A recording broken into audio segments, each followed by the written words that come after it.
Did you see that shit? MMA podcast. Hosted by mixed martial arts journalist Mike Strauss, aka Strauss21, and Chicago's number one underground comedian, Apollo Taj Mahal.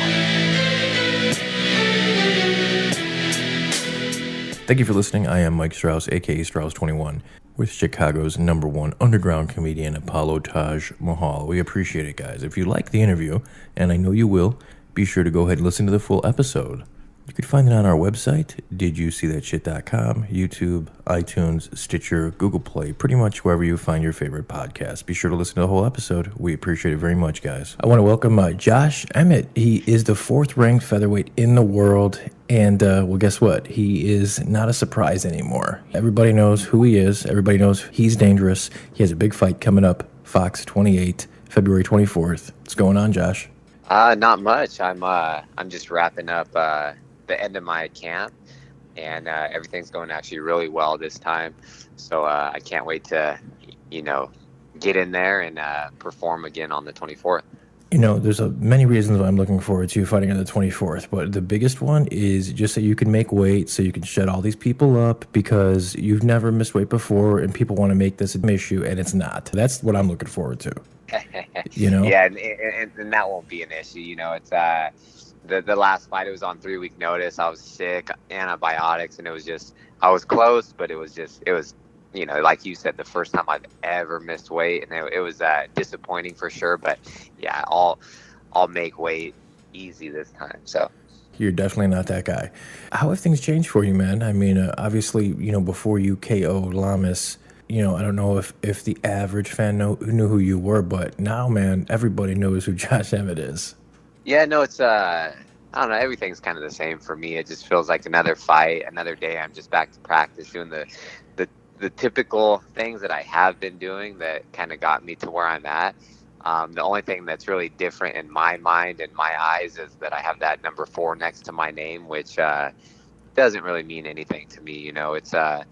It's just a number. Rankings don't mean anything. Anyone can lose a fight, whether I'm fighting the champion or I'm fighting the guy that's ranked last in the division. It's still the top guys in the world. It's still going to be, a risky fight. But maybe it's the thing that I've noticed is maybe people's perception of me has changed. Like certain people, like, of course, all my friends and family, everything's the same. But people that, like, I know, it's they treat me different. It's weird. I'm like, the hell? But it's different. You know what I mean? Mm-hmm. I'm the same exact person. It's just people's perception has changed. You're just a dude. You're just an everyday dude, but you just so happen to be very good at beating people up, right? That's right.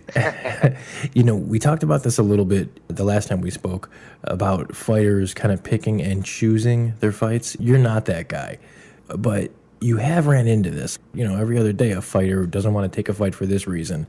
What's going on, man? Why don't guys just want to fight?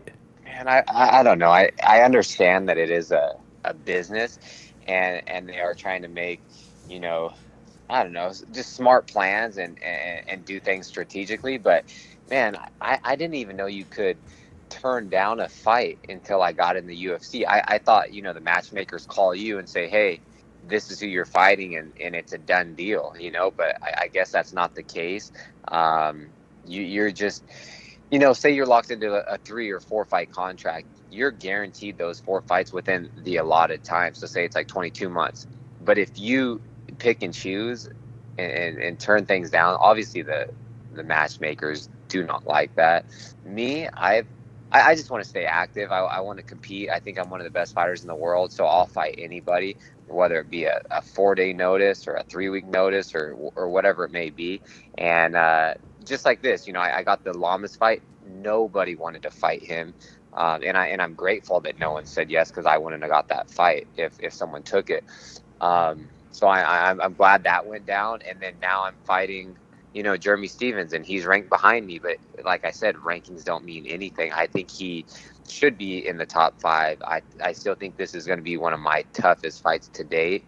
And, I'm going to be really prepared for it. So I'm not sure why people turn things down. I guess I can see from certain people's, I don't know, they're just their standpoint as far as, they're trying to maximize the money that they get. You know what I mean? So it's like if you sit around and wait, especially if it's for a title challenge, that's guaranteed money. You're getting a lot of money. Whereas if you're going to take this super risky fight, you're only guaranteed one check, and if you win, you may get a little bit more, but it's nothing like the guaranteed paychecks. So I see it, but it's just that's not me. I'll fight anyone.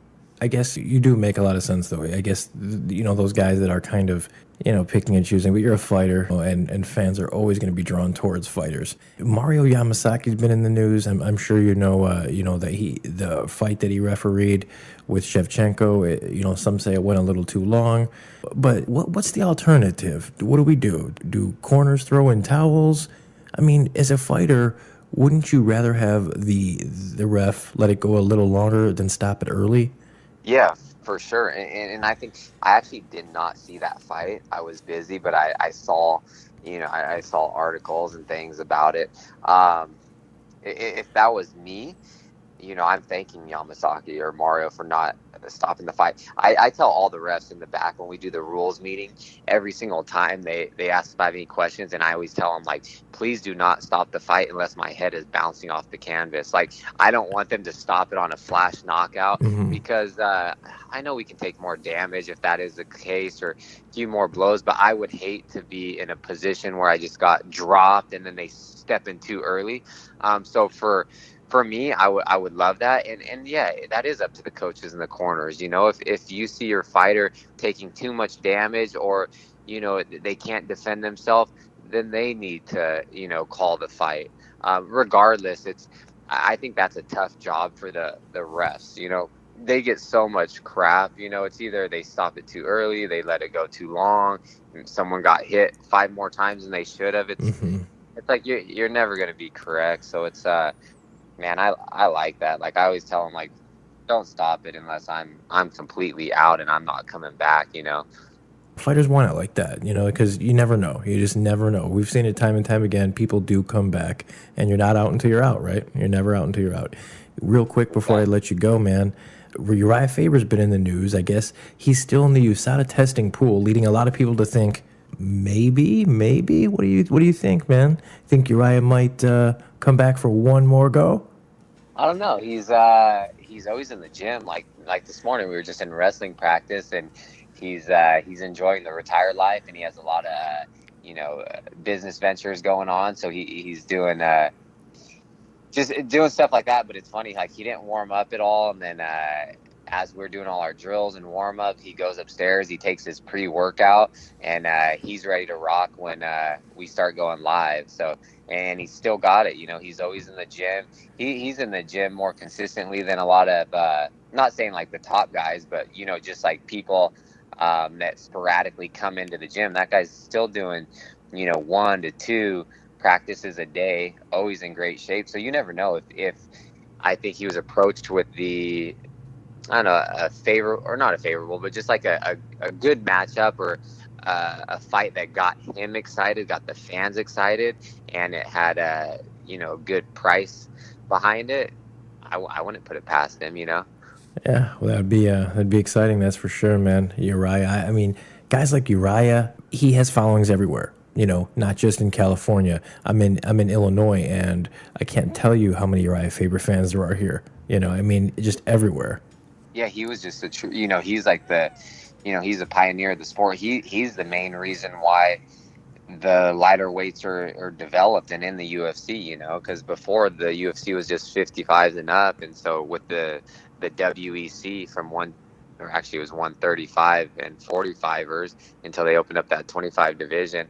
He was the face of that. He was the one that was like, took the lead of that. And he did all this for all of us that are fighting at 45s and under. So I'm appreciative of him, and he is just a great guy, good mentor, and coach as well. But yeah, that guy, he can't go anywhere. Anywhere he goes in public. Like when we were in Vegas and we were doing the Ultimate Fighter show, we'd go into Whole Foods just to get like a snack or lunch or something like that, and he's just swarmed by people and taking pictures, talking to him. So it's like we could never get out of there, and he's such a nice guy too that he just sits there and he'll just BS with anybody. So it's kind of funny. So like we were literally going in to get a salad and leave, and it turned into this like 90-minute thing, and we're like, to the point where we like, oh, we gotta go, and then he's like, okay. So it's crazy, but yeah, he's a great guy and has a huge fan base and following. A super talented businessman too. I think that gets left out a lot of times, but he's a very, very crafty businessman.